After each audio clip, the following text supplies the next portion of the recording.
Nehemiya igice cya kabiri soma kuva ku murongo wa mbere gushika kuwa gatatu. Nehemiya abatahazi ni haruguru ya Esther, nibuzi Esther ahari haruguru ya Esther. Chapitre 2 verset 1 à 3. Igice cya kabiri umurongo wa mbere gushika kuwa gatatu.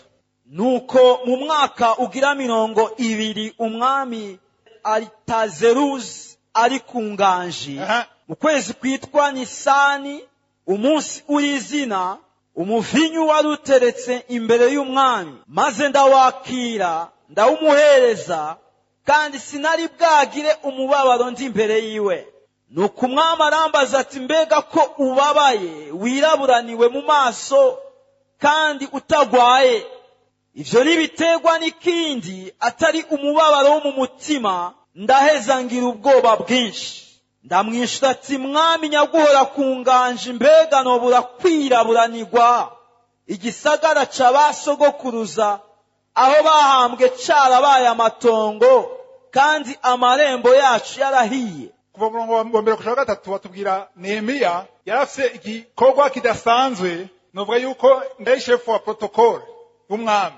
Mvuga nuko niwe yamuzaniye umuvinyu, niwe yamugazaniye ivyo gufungura, yaratonye ku mwami. Mvuga yuko yari muri comfort, amerewe neza, ari muri position abantu benshi bamwifuza, bakavuga ati icyoma nkaba hajya nanje imbere y'umwami. Protocole y'umwami iratandukanye na protocole y'ino munsi y'abategetsi buno munsi. Hanyuma ngo atwaye umuvinyu ashiriye umwami, ngo asanga umwami abona ameze gute? Yijiriwe, atanezerewe, ababaye, atari uko yahora. Niko navuga yuko hari igihe usanga utanezerewe, kwe kutanezerwa kuko ibintu bitameze neza. Aho nategura inyigisho, numva yuko hari abantu bari mu gakiza kandi bababaye. Ngahanye hari abantu bari ngaha bababaye. Hari abantu bakora ivyo ku radio bababaye. Hari abantu bakora ivyo kuri internet batanezerewe, kandi bari mwijuru, bari mu rugendo rwo mwijuru, kandi barakijijwe, barakiriye Yesu, ariko nunezerewe nta munezero ufise. Kubera iki batanezerewe? Twasomye ko ari kubera iki? Kubera mwami yamaje ati kutanezerewe habaye iki? Avuga ati nonezerwa gute kandi iwacu Yerusalemu, mu gisagara cya Yerusalemu hameze gute? Ngo imiryango yarahiye. Gushane gute mu Kinyarwanda? Yaratwitswe, cyara yarahiye, hanyuma ngo ibambazi navyo ibihome byarabomotse. Nuko yuko igisagara cya Yerusalemu cyarasambutse, cyarabomotse, imiryango yarahiye. Ariko shaka kwibaza uti none wowe singona niyihewe kumerewe neza? Nehemiya amerewe neza, afise akazi keza, ahembwa neza, we n'umugore wiwe babayeho neza. Ikibazo ni ikihe? Nubwo ari muri comfort, ntanezerwa igihe cyose Yerusalemu yahiye. Ntanezerwa igihe cyose imiryango ya Yerusalemu yaturiwe. Nabwira iki Imana yigishije kuri amajambo. Yerusalemu uko turi ngaha twese, nawe kwaranyumviriza bose, umwe wese arafise Yerusalemu yiwe. Yerusalemu yawe ushobora kuba ari iki? Ushobora kuba ari akazi kawe. Yerusalemu yawe ushobora kuba ari ministere yawe. Yerusalemu yawe ushobora kuba ari mariage yawe, urugo rwawe, abana bawe, ibintu by'agaciro kuri wewe. Icyo kintu cyose gifite agaciro kuri wewe niyo Yerusalemu yawe. Nubwo yari afise comfort, nubwo yari afise amafaranga, nubwo yari afise ibintu byose, yarababaye kumva ko Yerusalemu iri kwirasha. Ngara basigurisha icyo Yerusalemu. Yerusalemu ni iki gisigura iki Yerusalemu? Ndakizi. Ni gisagara cy'amahoro. Icyo bisigura Yerusalemu.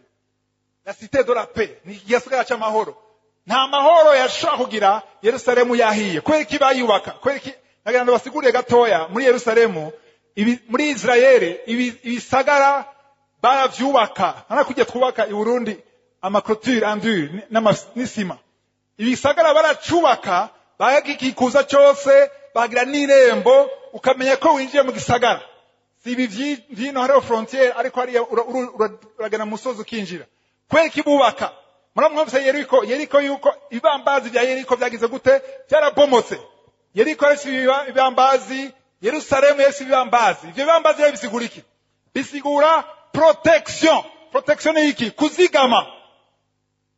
Bubaka Yerusalemu ibibambazi bihome kugira bazigame igisagara, birinda umwansi.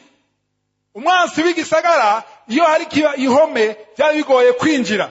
Hakaba na irembo, ku irembo naho hari iki? Hari abanyezamu.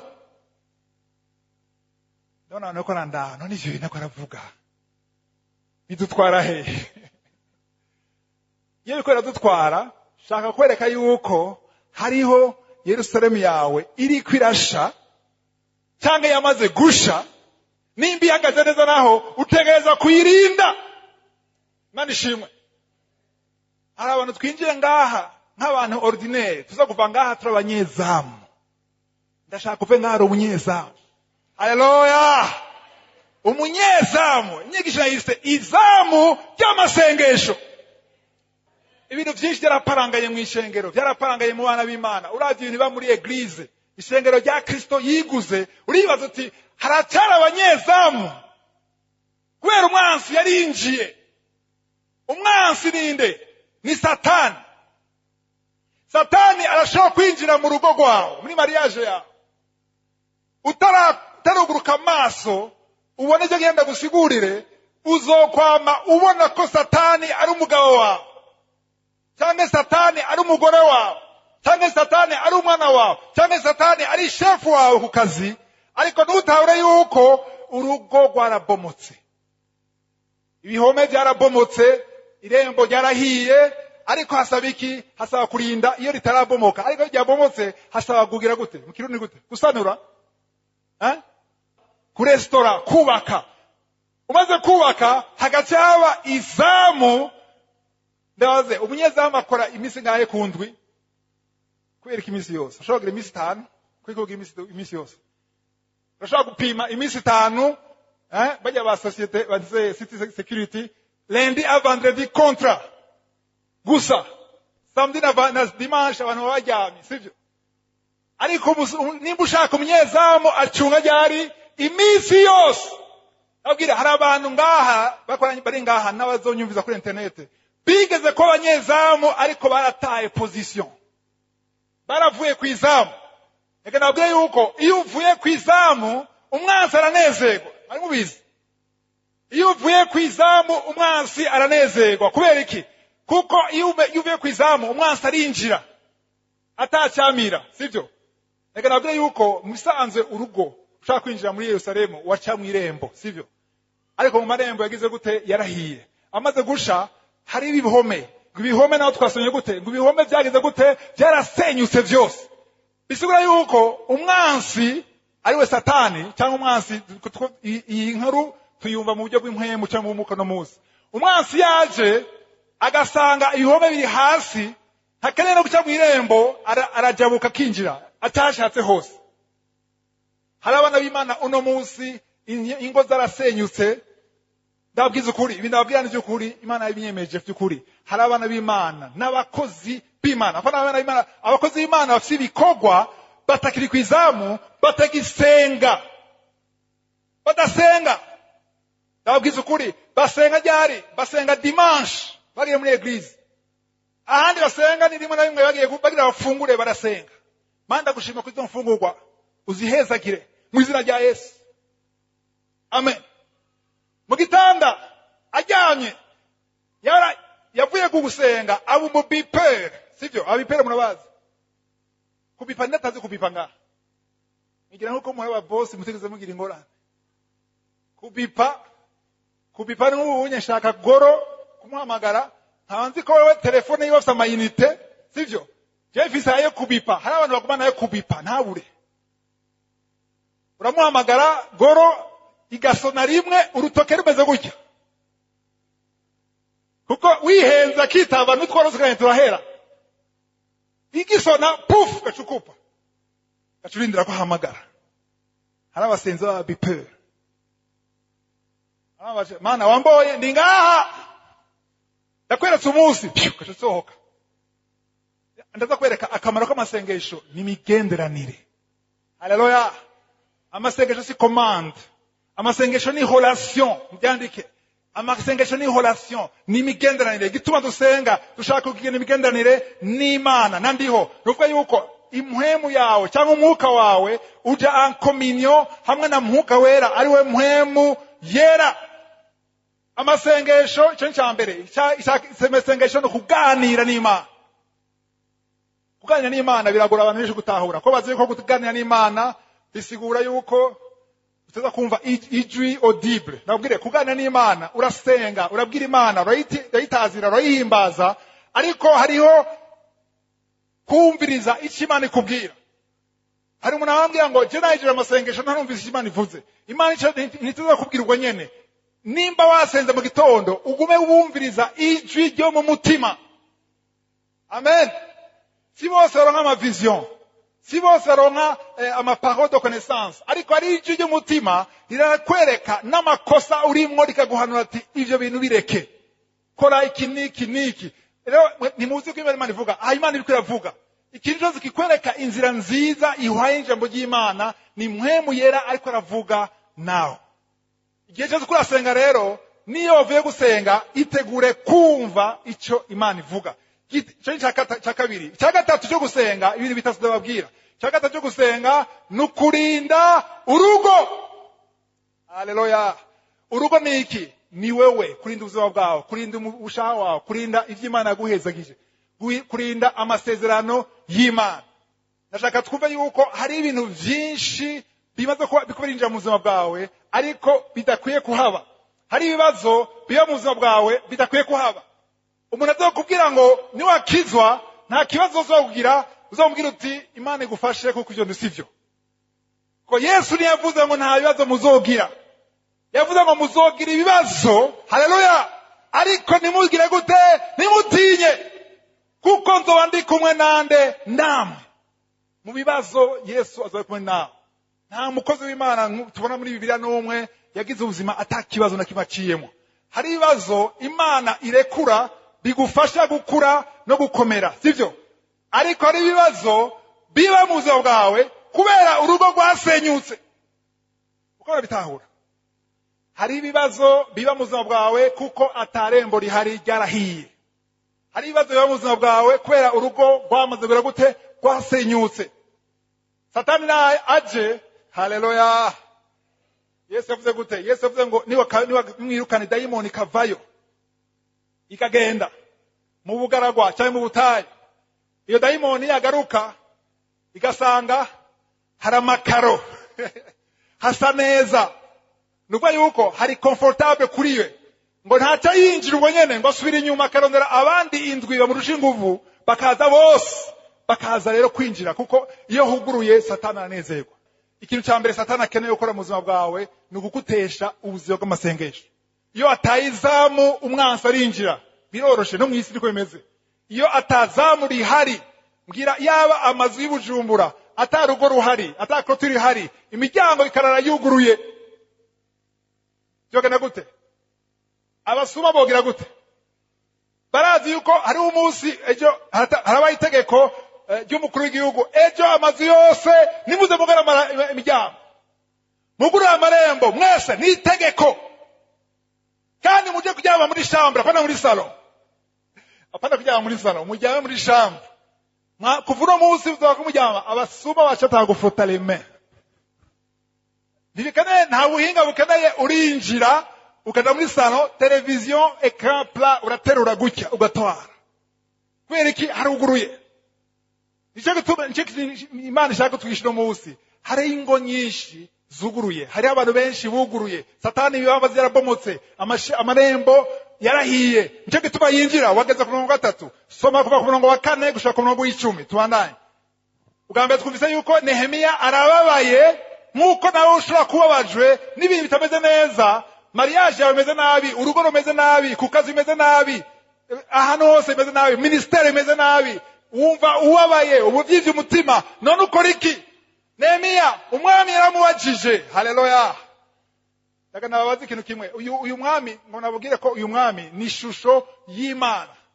Nehemiya ni ishusho ya wewe woba wihebuye, wumva wacize inguvu, wataye ivyizigiro, wataye amasengesho, wumva wabaye n'ivyo urimo, utanezera n'ubuzima bwawe. Abantu bashobora kubona kumereza neza bakakwamvira, ntibazi ibibazo vy'iwawe, ushobora kurarurarira, ariko umwami yamwajije ngo ushaka iki? Kuvega namwishuye murongo wa 4 ushobora kuwa 10. Nuko umwami arambaza ati none ugomba iki? Shandasenga Imana nyene ijuru. Amen. maze nishura umwami nti niwabishimaga mwami Haleluya. nkagira amahirwe imbere yawe Aha. ndagusavye undungike i Buyuda mu gisagara kirimo imva z'abasogokuruza nsubire ndacubake. Keza ngaho nakunze yuko imbere yo kwishira umwami yabanje kugira iki? Imbere yo kuja muri interview wanza kugira iki? Haleluya. Ahantu ikintu cyose ukwiye kwanza gusenga uronke ubwenge n'ingene uvuga na faveur y'Imana. Imana ishimwe. Bandanye. Kandi umwami yari avyagiye ngaho ari kumwe n'umwamikazi wiwe. Aha. Nuko arambaza ati urugendo rwawe ruzoba ugo iminsi ingahe kandi uzogaruka ryari? Aha. Nuko umwami abona ko ari vyiza yemera kundekura, nanje nca ndamubwira igihe. Nca ndamubara ati niwabishimaga mwami mpabwe amakete nshira ivyegera vyawe vyo mu ntara yo hakurya y'uruzi, kugira ngo bemere kuma inzira nshike i Buyuda. Hamwe n'ikete nshira Asafu umurinzi arinda icibare cawe, kugira ngo ame ibiti vyo kubaza ibikingi vy'amarembo y'igihome c'abacungera irembo ryo ku ngoro, hamwe n'ivyo uruzitiro rw'igisagara n'ivy'inzu nzobamwo. Nuko umwami arabinyemerera abitewe n'ikiganza ciza c'Imana cari kuri jewe. Haleluya. Abitewe nande? Ndabwire ikintu ciza gusengera, ikintu cyose ukoreye hari ikiganza c'Imana kiba kuri wewe. Kwijambo ry'Imana avuga muri Yohana wa mbere igice ca 5 umurongo 14-15 ico tuzosaba cyose gihwanye n'ubushake bw'Imana. Haleluya. Mwizere ko mwagihawe. Iyo usengeye ikintu cyose wizere ko wagihawe. Kwera ikibanza kwisengera, kwera amasengesho niyo atuma Imana ishitsa ubugombe bwayo. Hari ibintu bidashika mu buzima bwawe kwera utaba wagisengeye. Iyo ugisengeye bituma gishika mu buzima bwawe. 10 wayisomye? 10 verset 10. Buno Sanibalati umuhoroni hamwe na Tobiya umwamoni n'umushumba bavyumvise bibamerera nabi cane yuko haje umuntu ababaye Abisirayeli. Sanibalati na Tobiya babajwe n'iki? Ko habaye umuntu aje kurondera inyungu za Israeli. Umunsi wakanuye ukugurura kamaso. Sanibalati na Tobiya ni ishusho y'amadayimoni na Satani. Amadayimoni na Satani azobabara umunsi wavuze uti ngira nje gushitsa ubushake bw'Imana, ngira mpaguruke nje gusana urugo, ngira mpaguruke nsenge nje imbere y'Imana, ngenje kwizamu. Amadayimoni arahinda gashitsi. Nimwagera muhira muze gusoma chapitre yose ya 2 ya 3 ya 4 musome mwumve ngene abagabo babiri bagerageje uburyo bwose bwo kwabuza kubaka kwereki banka ubwoko bw'Imana. Soma reko murongo 11 umanuka twumve ngene umuntu umwe, nashaka mwumve ngene umuntu umwe ashobora kuzana ikanguro akugurura amaso abandi, kandi amajambo avuze avuye ku Mana bose akuguruka amaso igikorwa kigakoreka. Nabereke yuko hari abantu bari muri Yerusalemu, impome zabomotse, amarembo yahiye, barabibona ntacyo bibatwaye, bashobora kuba babaye mugana na kimwe bakora. Hari abantu benshi no munsi urabona yuko ibintu byayangaye mu buzima bwawe bimeze nabi byose, urugo canke ubuzima bwawe, ariko uvuga gute? Nta kundi none ngire gute? Satani arakomeye. Murumva? Satani n'umuja. Abanyamerika bavuga ngo Satani n'umubeshi. Nenda Satani n'umubeshi ni se w'ibinyoma, si mubeshi gusa. Ni sekuru, ni se w'ibinyoma. Satani aranyahagaye mushaka gukunde. Nabyumva bavuga ngo ako Satani ayanyanga. Icyo dupfa mupfiki, mupfa Yesu Kristo ari muri wewe. Imana ishimwe. Hari abantu rero ibintu byameze nabi, impome zarabomotse bamaze kuvyemera. Nashaka by'ukuri umuntu ari ngaha yamaze kwemera ibihome byabomotse, amarembo yahiye, uve ngaha utanguye kubaka. Ubake hamugene kwizamu. Ndakubwiye yuko ubuzima bwawe buzohinduka. Buzaguhinduka. 4 ushobora kugerutsa 11 uve gushika kuri 16, 11 à 16. nuko nshitse i Yerusalemu marayo iminsi 3. aha Ndaheza mpengera mw'ijoro, aha mvyukana n'abantu bake, mhm kandi sinagize umuntu n'umwe mbwira ivyo Imana yashize mu mutima wanje haleluya ngo ndabikorere Yerusalemu. aha Kandi nta mafarasi twajanye atariyo nagenderako. aha Nuko iryo joro nca mw'irembo rija ku mwonga, nkomeza inzira y'isoko y'ikiyoka, aha nshika no kw'irembo mhm bashiramo umwavu. mhm Ngenda nitegereza inzitiro z'amabuye z'i Yerusalemu ukuntu zasenyutse, zose zari hasi. n'amarembo yaho ingene yahiye. Mwumvise yuko kugenda kuraba etat de lieu, ngene impome zasenyutse, ngene amarembo yahiye, yagiye mwibanga. Niko muratahura inyigisho. Nabwire ubushobozi bonekera hehe? Mwibanga. Akenega n'abantu benshi n'amatrompete, oya, yagiye mwibanga, arabona ingene bimeze. Nashaka mwanya niko navuga, ubanzura impome zawe. Ibyo bintu ubona ko byaheze, warasenze urabivamwo. Warasenze ko wokira, ibyangukira. Warasenze ko woronka umwana, biranga kuronka umwana. Warasenze arakuvuga wayo hinduka, ahubwo akanamera nabi gusumba. Warasenze arako woronka akazi keza, uve ko kazi kameze nabi, uragira ahantu urabivamwo. Agana tukabwira yuko ivyo vyasenyutse birashobora kubakwa. Ariko bisaba kuja kwizamu s'umunsi umwe, kwizamu n'ubuzima buhinduka. Imana ishimwe. Umurongo wa 12 niugeze na 14 soma verse 14. Maze nkomeza inzira nshika kw'irembo rija kw'iriba, Ashika kw'iriba, nshika no ku kidengeri c'umwami. aha Ariko ntihaboneka inzira ifarasi nagenderako icamwo. aha Nuko iryo joro nyene nsubira kudugana akagezi, nkomeza kugenda nitegereza inzitiro, aha ndaheza ndakevya nsubira guca muri rya rembo rija ku mwonga, nuko ndataha. ugeze he? Sezi wayisomye? Nisome. Ariko abakuru ntibari bazi iyo nagiye canke ico nakoze, byari banga, kandi ntaco nari bwabarire abayuda, aha ari abaherezi, abanyacubahiro, abakuru canke abandi bose bazokorana nanje ico gikorwa. abantu bose bari Yerusalemu bari bazi byabaye, barabonye ikihume, barabonye amarembo yahiye, ariko barindiriye iki? Barindiriye umuntu avuye kure aze kubugurura amaso. Rino jambo rishaka kugurura amaso. Amen. Twese biraturaba. Haleluya. Twese biraturaba. Hari ibintu byawe byiwawe bihari keke pa he ahantu biri.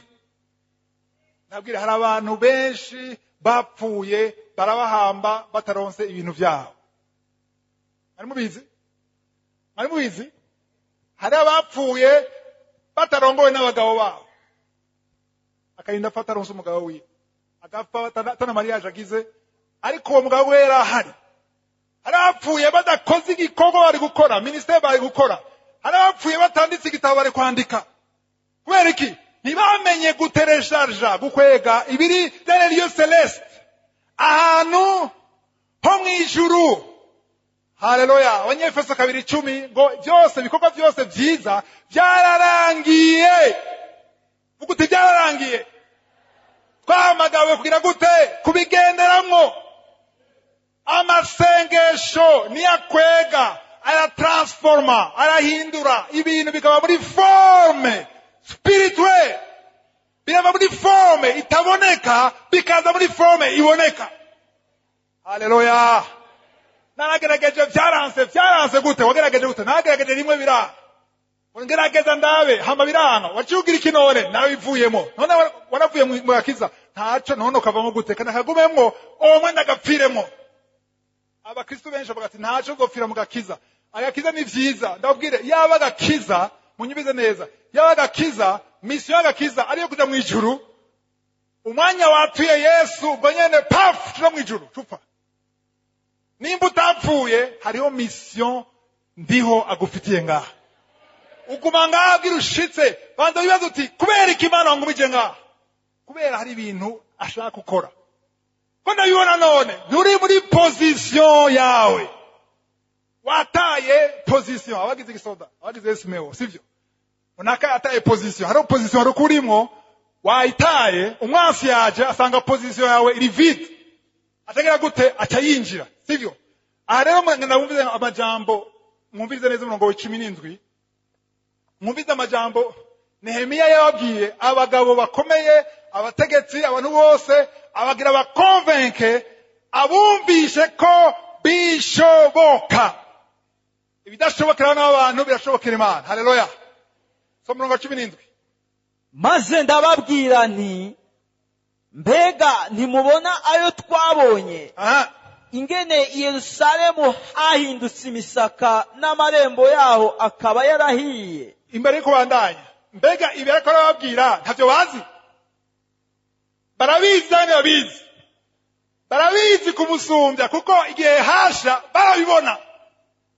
Umuntu wese ari Bujumbura igihe isoko yasha, sivyo? Natari muri ville, jewe nari mu Kinana ya gatatu, narabona umwotsi hejuru. Igisagara gihiye, impome zigasha, n'ubwo utokwegera ngaho urabona igisagara, urabona umwotsi. Ariko uyu mugabo yari kure, atanga kubasigura ibintu bazi. Bandanya. Ehe, nimuze dusubire twubaka uruzitiro rwaho. Amen.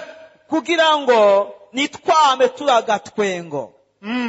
Ndaheza ndabiganira ingene ikiganza ciza c'Imana yanje cambayeko.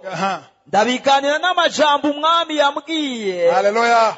Nabo baravuga bati nituve hasi twubake. Haleluya.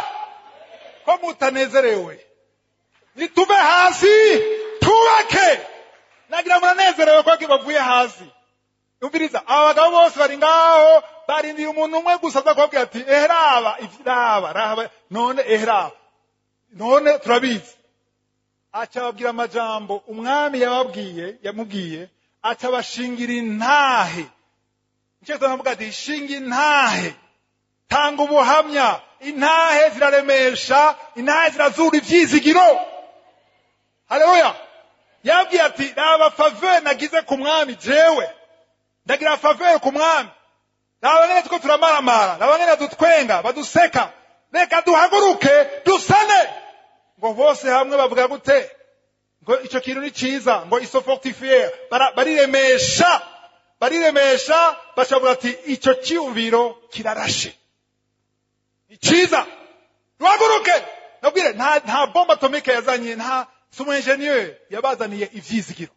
Ukeneye ivyizigiro kubona ko bishoboka. Birashoboka yuko uvyura ivyapfuye. Haleluya. Ushobora kuba yarabuze abantu bapfuye ukabahamba, ariko bakiri bazima, haleluya, barashobora kuvyuka. Abakiri bazima bashobora kuvyuka, ababoshe n'iminyororo ya Satani yashobora gucika. Nta kidashoboka, ntibijanye n'inkomezi zawe, bijanye na ndiyo. Haleluya. Nimba wizera ugasenga udakekeranya ukaguma kwizamu, Sanibalat, Tobiya barahunga. Bamubwiye gute? Umurongo wa 19. Vuga amajambo tumenye bamubwiye. Ariko Sanibalat umuhoroni, Tobiya umwamoni, umushumba na Geshomu umwarabu bavyumvise, barabashinyagurira, batubarira agakengegwe. Bati ivyo mukora nibiki? Mbega suko mugomba kugarariza umwami? Mushagariza umwami. Nagababwira ngo barabashinyagurire. Gushinyagurira umuntu kumusomoke. Hari kivuga ati nyirasenge kuva ubu sivyo? Wewe kandi abazovuga gutyo, wataka gusenga kwizira rya Yesu saa 9 saa 10 uravyutse. Acha arazi Satani arazi ahafyonda, arazi ama point faible, sivyo? Nimba woheye ku mwana wawe cyangwa umugabo wawe cyangwa ikumugore wawe, Satani arazi ati hingenge nkoroge hariya, mana n'ubu nzi ko nasenga. Baramushiyaguriye. Azi nabwire Satani abwiye ngo ntashobora ntuzovamwo, nashaka mwumve ngene yamwishuye. Haleluya. So murongo wa 19 mwumve ngene yabishuye. Sanibalat na Tobiya yabishuye gute? Uvuge n'inkomezi. nanje ndabishura nti aha imana nye n'ijuru hey niyo izotuma bikunda. hey ninde azotuma bikunda? si inkomezi zawe, si diregiteri wawe, si umugabo wawe, si ubwenge bwawe, si diplome yawe. Imana yaremye isi n'ijuru. Byaranse kuronka umwana, byaranse kuronka success, byaranse kuronka akazi, ariko Imana yo mw'ijuru, Imana yo mw'ijuru, ndavuze ni Imana yo mw'ijuru nizotuma ibyananiranye bishoboka. Bariko barashinyagura arabitahuye, ndagiye nafise igifua ndakomeye, kirasa amashuri ndafise ubwenge kameme. Oya, iyo kameme uravyishe. Haleluya. Ndase umwana afite imyaka 5 akunda kuvuga kameme, kandi kose umubwiye nivyo, ariko kameme imbere y'Imana nta kameme ikenewe. Uvuga uti Imana yaremye isi n'ijuru, Imana yuguruye ikiyaga gitukura, Imana yasenyuye ibibambazi vya Yeriko, nizobikora. Ndabwire ifo kumenya kwishura Satani. Hari umuntu yavuze ngo kwe kwishura Satani mureke. Kwereke Yesu kweke yamwishura, nanda yamwishura. Yesu yaramwishura, nanda ndamwishura. Mwamwishura n'amajambo, haleluya, yukwizera. Bandanya ngo Imana yo mw'ijuru izotuma bikunda. Haleluya.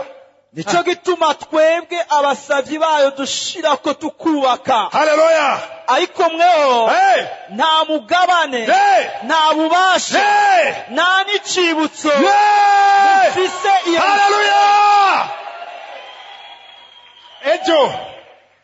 Ejo apana kera, ejo hirya y'ejo vendredi nanicaye ku meza ndi kumwe n'umukobwa wanje afite imyaka 8. arambwira ngo ndafite ikibazo cy'amakingora mu mutwe wanje, mbona ndaciyumvira ndashaka kunyishure vendredi. nabwira ntimbaza nta kibazo, shango kiranderushije kwe shima ngo none ngo Satani yosaba imbabazi niyo harigwa. ndamubwira ni c'est trop tard. Kubera iki? Kwega uzasaba imbabazi Imana ikaduharira, kwega Satani adaharigwa. Mbona biramubabaje, umwana mutoya arababara. ndamubwira nti sha Satani naho yorira yaramaze guciga urubanza, ivyiwe vyagize gute? Cyararangiye. Haleluya. Hari umukozi w'Imana yaswigishije tugikizwa kugira deliverance, kwirukana amadayimoni, Pastor Ramos. Hanyuma mama we yarapfuye kera kiri mutoya, kandi yapfuye adazi Imana adakijijwe, ariko arakamba dayimoni twari kumwe. Hanyuma dayimoni ambwira ngo urashije uvuga, ngo ambwira ngo wewe iwawe ni Gehenome, ni muri umuriro udashira. Mama wawe sha turi kumwe kugira mubabaze. Uwo mukozi w'Imana namwemeye. Mama wanje ninde? Waramuzi? Mama wanje ni Yesu Kristo. Amadayimoni yasohoka. Nikumenya ngene bishura amadayimoni. Haleluya.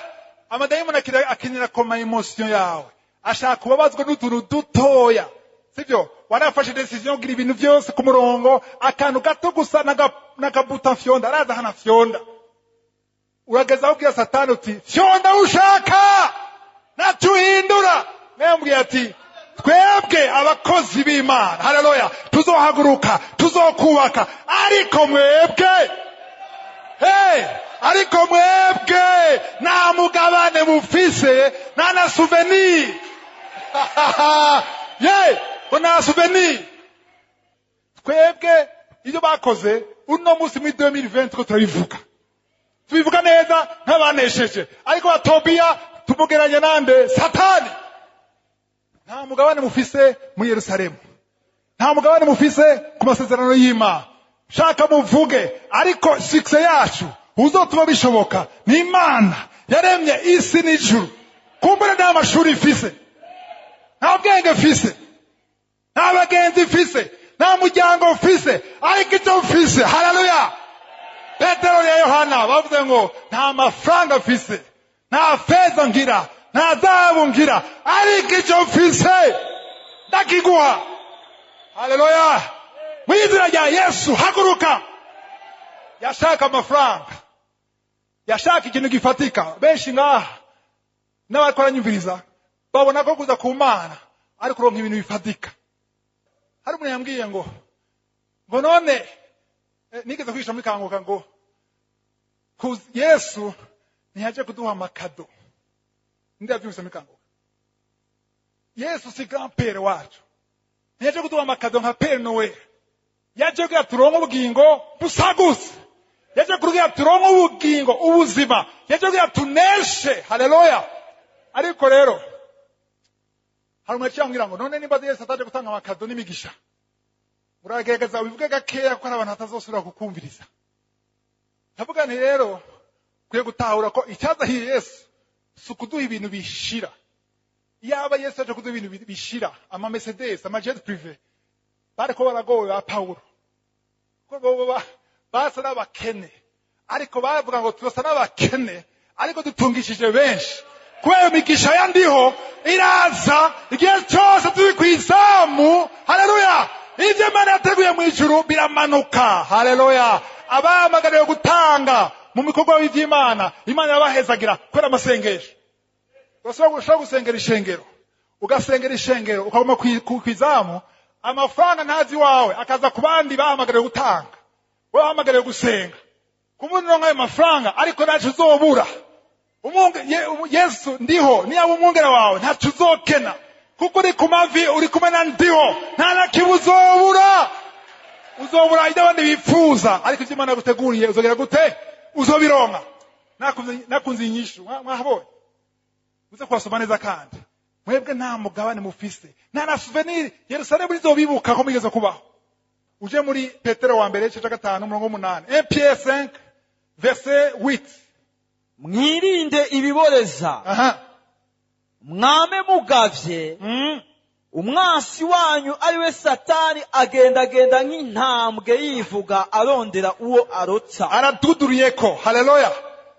Ngo mwame mwirinde, veye mu kirundi gute? Mube maso. Haleluya. Watch mu Cyongereza. Abantu benshi barasenga mugabo ntibari maso. Abantu bari basenga batari maso, nuko barasenga rimwe na rimwe iyo bimeze neza, iyo waguwe neza urasenga. Iyo bimeze nabi kumbure ntusenga. Hari abandi basenga iyo bimeze nabi, bimeze neza baca badibama. Hari amakategori menshi y'abakristo, sivyo? Ariko jambo ry'Imana ngo mube maso. Haleluya. Kuko utari maso cyamvuga mu mugani w'ikirundi ngo yamuciye he mujyahumye. Niyagirira ihuma ahumye yene hata guca. Cyo gituma rero kuye kuba maso. Kubera iki? Yavuze ni kubera iki kuye kuba maso? Umurongo 8 avuze gute? Ngo Satani ngo umwasi wanyu ari we Satani ayivuze gute? Agendagenda nk'intambwe yivuga arondera uwo arotsa. Kwivuga mengo no kwivuga amazina. Kugira gute mu kirundi ciza? Kutonoma. Satani aza nk'intambwe, nta ntambwe dufite mu Burundi. Abo tanze kora mu televiziyo, sivyo? Intambwe itontoma. Bazunguruka. Umuriza abazunguruka ngorondera gute? Arondera iki? Kwega bazunguruka none, kwega to kwinjira. Kwega tinjira, tukatubwira bikomeye. Kwega tinjira. Kwega tinjira. Kuko yabuza acha. None iyo utari kuzamu, hakane no gutontoma. Agenda abuza uruwa. Agatora. Ino mugore wiwe ekana ujya ninde? Banke yiwe. Ama uzoga umunezero wiwe nicyaherako. Ahera ku munezero wawe n'amahoro yawe. Kubera iki? Haragaragara. Wazi. Narasenze birakwiye. Ntibyakwiye. Arakurindiriye azunguruka. Ntatera ubwoba ririmo. Iyo nawe utera ubwoba. Gutontoma, rugissant. Havuze ngo rugissant, mwarondera wiyogira gute? Kurota muracumva, mu Gifaransa havuze dévorer. Ashaka kujya amenyo, ashaka kudevora. Kukumarira. si iterabwoba ndabisubiye muri bibiliya, ashaka kukudevora, satani ashaka kukudevora. Aravuga ngo ivyo bibwira abapagani twege twakijije dukorako.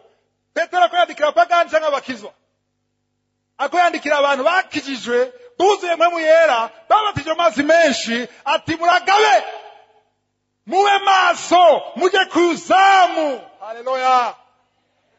Igihe cyose ari gihengeri uwo cinzira. Cyo gituma muri Ezekiel 22:30, Ezekiel namo tuhasoma, Ezekiel mutaka kwandika Ezekiel 22:30. Imana iravuga ati ndiko narondera umuntu uyu ahagaze hehe mu kirengero, ashaka guhagarara, hariho pressure, hari ahantu nengene y'umuntu ahagarara kugira ashitse umugambi wanje. Muyandi bamena majambo, igihe ari kirengero hari umuryango wuguruye, byashobora kuzibira umugambi w'Imana gushika. Ivyo Imana ateguye ku bwawe ntibishike kubera iki? Hari wazi. Amen. Nico gituma rero umuntu asenga imisi yose. Haleluya. Ntabwo wantera. Nubwo asaba ibya nuko byapfuye, ariko asenga uze wiririre. Amen. Cyo cyambere, gusenga nibikwiye. Umuntu asenga ugashireko, umuntu asenga atidodomba. Kubera kwidodomba ni bihengeri ukuraca mu rugo. Igihe cyose widodomba satani muhaye lift. Igihe cyose widodomba satani namugururiye. Hariho partiki y'ambazi igize gute? Paf! Rabomoye. Ariko niwasenga utidodomba, waburaye ntiwidodomba. Haleluya. Bakurenganje ku kazi ntiwidodomba. Bakubwiye amajambo mabi agukomeretsa ariko ntiwidodomba. Kwa muganga babwiye kutazokira ariko ntiwidodomba. Muganga babwiye ati nta mwana uzopfuronse wewe n'uwo mugabo wawe ariko ntiwidodomba. Haleluya. Uguma kwizamu uhamagara Imana ko ari Imana. Kabwira Imana uti nubwo bimeze gutya, nubwo nze bitokunda. Haleluya. Hari amajambo abakizi batanga kumva, ntusuye kumbwira ibintu byanjye nubwo bitokunda. Nubwo uwo mugabo atoza abakobwa. Haleluya. Babiri gusa. Nibavuze amen. Nimugire ubwo bazoza nimwahagarara neza. Haleluya. Haleluya. Nubwo bitoba kubishaka. Haleluya. Ndiho aguma ari ndiho. Ayo majambo niyo azibira ibihengeri vyose. Satani azunguruka, agasigara agasarara, akaja kunywa amazi. Akaja kunywa amazi akagaruka. Uyu muntu yabaye gute? Ivo gutuma satani arambigwa. Arabwiye ko satani arambigwa ariko araruha. Aravuga ati uyu muntu yarananiye. Nagerageje gukora ku butunzi bwiwe kuyo kwa Yobu. Nagerageje gukora ku bintu vyiwe. Nagerageje gucanganga. Nubwo aguye ntashika hasi acavyuka. Nubwo akoze ikosa kidodomba aragaruka. Kubera iki? Amaso yarugurutse. Ntimwemerere ntuci ibihengeri. Hano si ibihengeri vyinshi. Uve ngaho wabizitiye. Mu gitondo sinzi saho uvyukira ariko uvyuke mu gitondo. Ntusuye kumubitwe. Amen. Andika amasaha ageze yo kurangiza. Ko ndarangiza. Andika Abanyefeso 6:18. Ephesiens 6:18. Ndakunda gose. Haleluya. Kwera muri Abanyefeso 6 bavuga ibigwanisho vy'Imana, sivyo? Baravuga ceinture, baravuga cuirasse, cyuma gikingira kugikiriza. Baravuga iki? Baravuga inkinzo ariyo ngabo mu Kinyarwanda. Bouclier. 17 baravuga inkota. Haleluya. Inkota y'ijambo. Inkota y'ijambo. Benshi ko arigisha ibikoresho by'Imana bagarukira ngaho, ariko 18 baravuga ati musenge. Haleluya.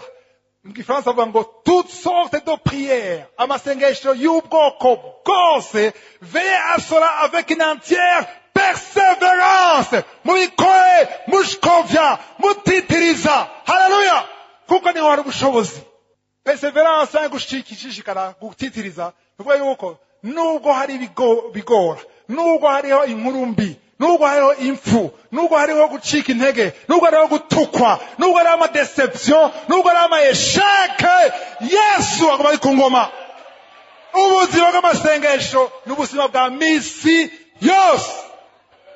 1 Thessaloniciens 5 verset 17, Abitesalonika wa mbere igice cya 5 umurongo wa kangahe wa 17, musenge kwa Mungu gusa. Musenge ryari? Iminsi muri weekend, iminsi yose. Umaze gutahura ubushobozi bw'amasengesho, amasengesho agashika ubuzima, uva muhira uva uri blende, haziki ntacyo bikubwira. Nivyo birababaje, sivuze ngo inkuru mbi ntiguca umutima, ashobora guca umutima ariko urigarura. Umusenzi arigarura. Haleluya. Dawudi yararize n'ubwanwa, ararira ariko gacagira iki? Ariremesha, yisunga uhoraho Imana yiwe. Haleluya. Twige kwiremesha, twige gusenga iminsi yose. Matayo 26 mwarike, Matthieu 26:40-41, Matayo 26 40-41 ngo veillez et priez, veillez et priez, mube maso kandi muge gute? Musenge. Ngo umubiri unizege nke ariko impwemu irakunze, ariko umubiri usinege nke. Ariko rero gasha mufate icyo kintu, gusenga gusa ntibikwiye. Musenge kandi mube maso. Kuba maso ni iki? Gusenga iminsi yose. None nosenga gute iminsi yose? Hari iminsi numva nashaka gusenga. Haleluya. Iyo minsi nashaka gusenga, cyuvyuka ni ukwiye gusenga nyene. Mwavyubise. Ndabisigure neza gatoya ndarangije. Saa 4 asigaye umunota umwe gusa.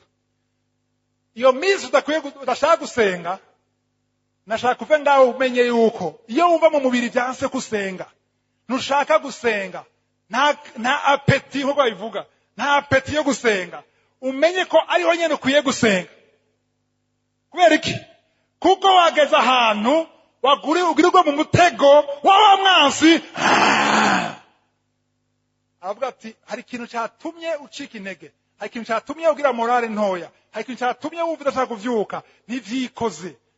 Impwemu yawe ngo tuyisomye, impwemu yawe Matayo 26, Matthieu 26, impwemu yawe irashaka gusenga, ariko icyo kintu kigujije impwemu yawe gusenga ntikivuye ku Mana, kivuye ku Satani.